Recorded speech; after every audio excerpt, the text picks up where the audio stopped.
बिहार विधानसभा चुनाव में अभी तकरीबन 6 महीने का समय बाकी है, लेकिन राज्य में सभी दलों ने जातीय समीकरणों को साधने के लिए अपनी अपनी रणनीति पर काम शुरू कर दिया है।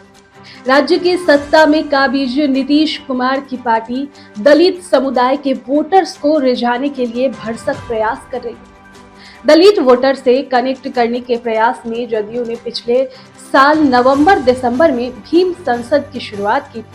मुख्यमंत्री नीतीश कुमार ने 13 अप्रैल को पटना में भीम संवाद को संबोधित करते हुए पार्टी नेताओं से अनुसूचित जातियों के बीच सरकारी योजनाओं के बारे में जागरूकता फैलाने का आग्रह किया।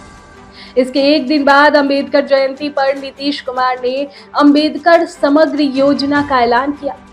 अब इस योजना के जरिए सरकार अगले 100 दिनों में 40 लाख दलित परिवारों तक पहुंचने का प्रयास करेगी। बता दें कि बिहार सरकार का प्रयास है कि ये सुनिश्चित किया जा सके कि दलित समुदाय को लगभग 1 दर्जन कल्याणकारी योजनाओं का लाभ मिले। द इंडियन एक्सप्रेस से बातचीत में जेडीयू के दलित नेता और इस समुदाय से उनके एकमात्र एमएलसी अशोक चौधरी ने कहा कि नीतीश इस बात पर जोर देते रहे हैं कि दलित केंद्रित योजनाओं का लाभ अनुसूचित जाति समुदायों तक पहुंचना चाहिए।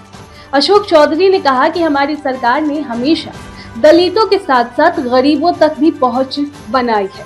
भीम संसद राज्य के 38 जिलों में 19 जिलों तक पहुंची। वहीं भीम संवाद ने हाशिए पर पड़े लोगों के जीवन को बेहतर बनाने के लिए सरकार के निरंतर प्रयासों पर ध्यान केंद्रित किया। अशोक चौधरी ने अनुसार जेडीयू चुनावों के करीब एक भीम महाकुंभ आयोजित करने की भी योजना बना रही है, ताकि जो दलित समुदायों को पता चल सके कि नीतीश कुमार ने उनके लिए क्या कुछ किया है। उन्होंने आगे कहा कि हम उन्हें और अधिक कार्य करने का आश्वासन भी देंगे। आपको बता दें कि नीतीश सरकार में अशोक चौधरी के अलावा जेडीयू के अन्य प्रमुख दलित नेताओं में पूर्व विधायक अरुण मांझी और राज्य मंत्री सुनील कुमार और रत्नेश सदा शामिल है।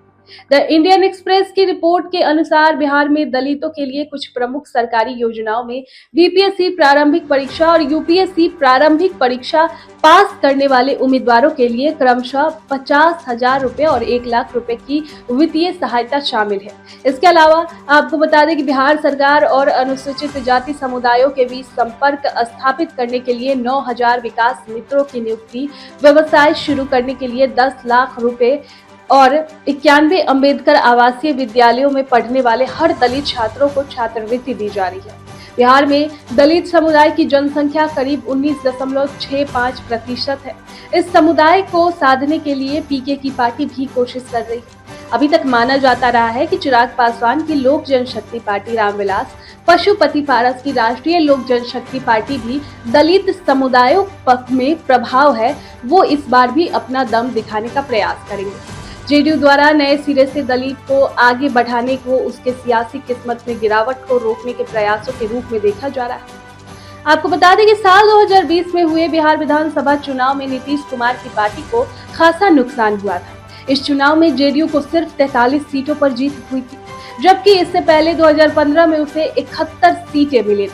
बिहार की दलित राजनीति में नीतीश इसलिए महत्वपूर्ण हो जाते हैं क्योंकि उन्होंने 2005-2010 के बीच मुख्यमंत्री के रूप में अपने पिछले कार्यों के दौरान राज्य के 32 सबसे पिछड़े अनुसूचित जाति समुदायों को एक साथ खड़ा था और उन्हें महादलित करार दिया था। पिछले कुछ सालों में नीतीश ने अपनी सियासी क्षेत्र का विस्तार किया और वर्तमान में पासवानों को छोड़कर एससी समुदायों के महत्वपूर्ण वर्गों के अलावा अत्यंत पिछड़ा वर्ग और कुर्मी कोयरी समूहों के एक बड़े हिस्से में उनका समर्थन आधार है। इस खबर पर आपकी क्या राय है? कमेंट बॉक्स में हमें जरूर बताएं।